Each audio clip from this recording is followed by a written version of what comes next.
Oke, Assalamualaikum warahmatullahi wabarakatuh. We are from Group 2. We would like to explain the method in TEFL or Teaching English for Language.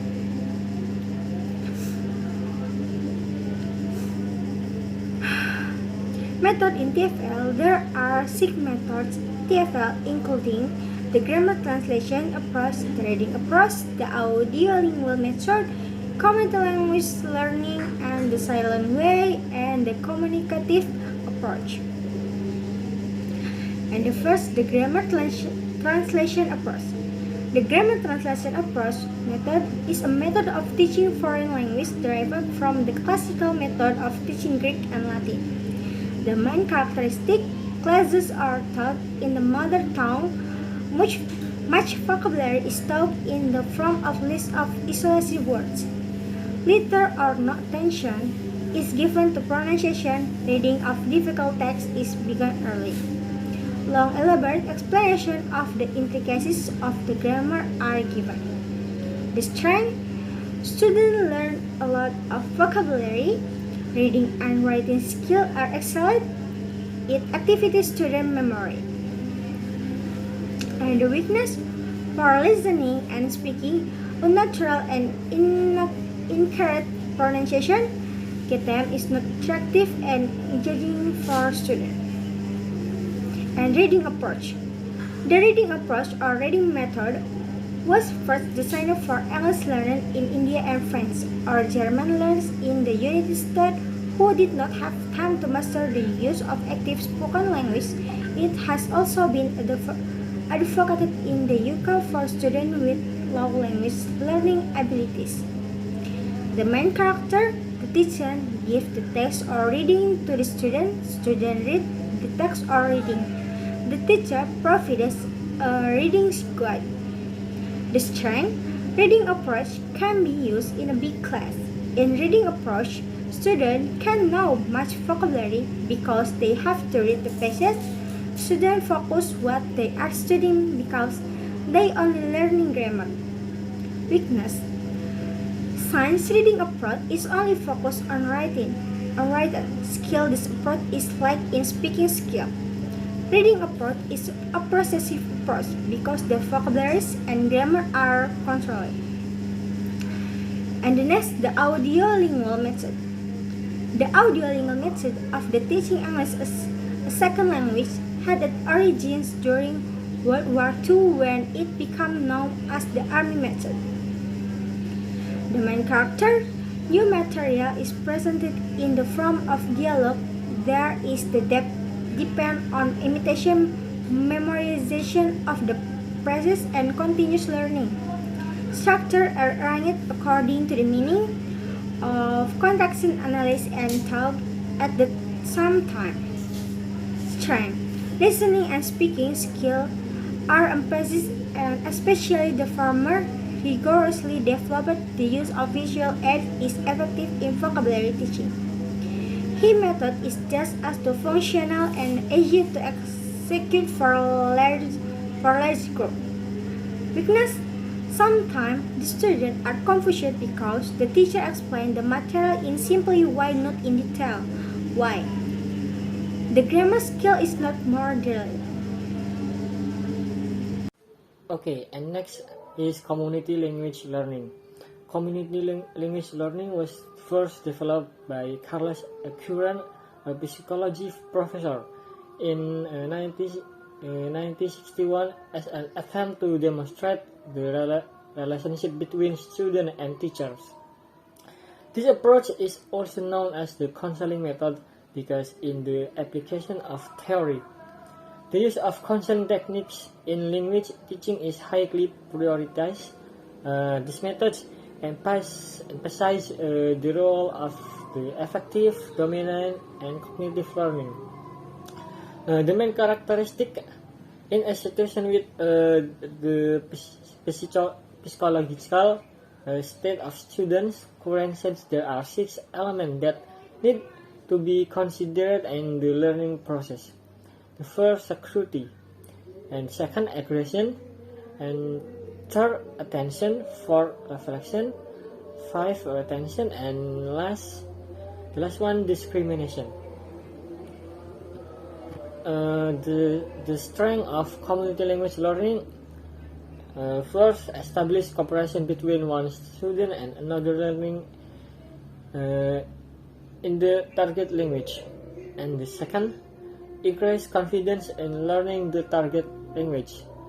And the weakness of this method is the recording process can cause various difficulties for students who are not familiar with recording. And next is the silent way. The silent way was founded in the early 1970s by the Egyptian mathematician and educator Saleh Katiknu. It's based on idea that language learning can be engaged in three main ways: discovery rather than teaching, problem solving in the target language, and the use of physical tools. The main characteristic of this method is, as the name implies, the silent way is a method that has silence or silence. In this method, the teacher is silent and gives instruction. The teacher only acts as a guide, organizer, and student evaluator. And the strength of this method, the first, trying to build language skill from start well, and the last one, paying attention to student interest, cooperative learning, and being urged to participate in activities, interact with teachers, and with reference and encourage innovation and creativity. And the weakness from this method, the first, if through the silent teacher method in the learning foreign language scientifically, it will burden them in the effort to hone the language and prioritize learning it. And the last one, the cause of silent teacher method is because of language civilization, which aims to beautify the use of language styles and how to use them. And the last one is the communicative approach. The communicative approach grew out of sociolinguistics in the 1970s, and the view that there is more to communication than just grammar and vocabulary. The communication involves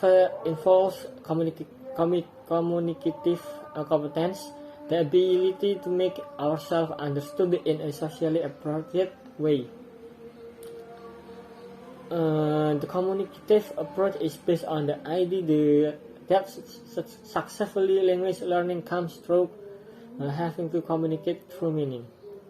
When learners engage in real communication, their natural strategies for language acquisition will be used.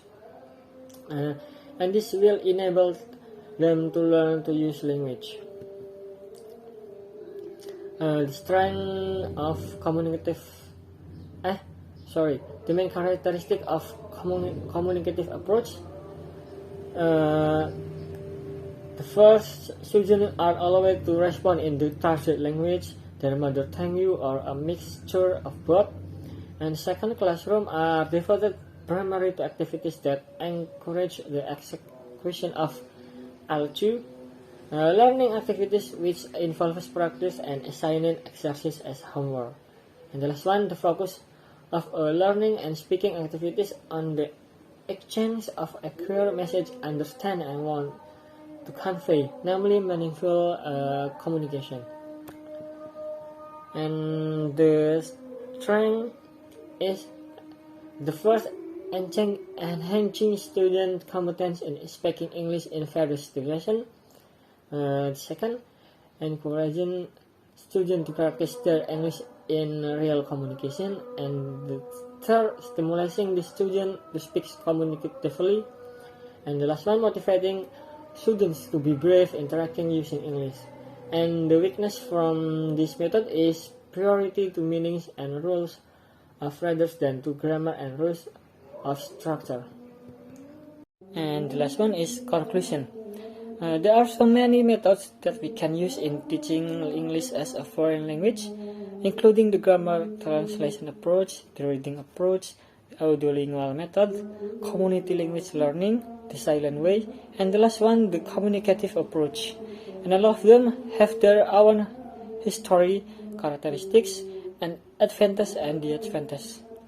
And that's all from our groups. Thanks for attention. Assalamualaikum warahmatullahi wabarakatuh.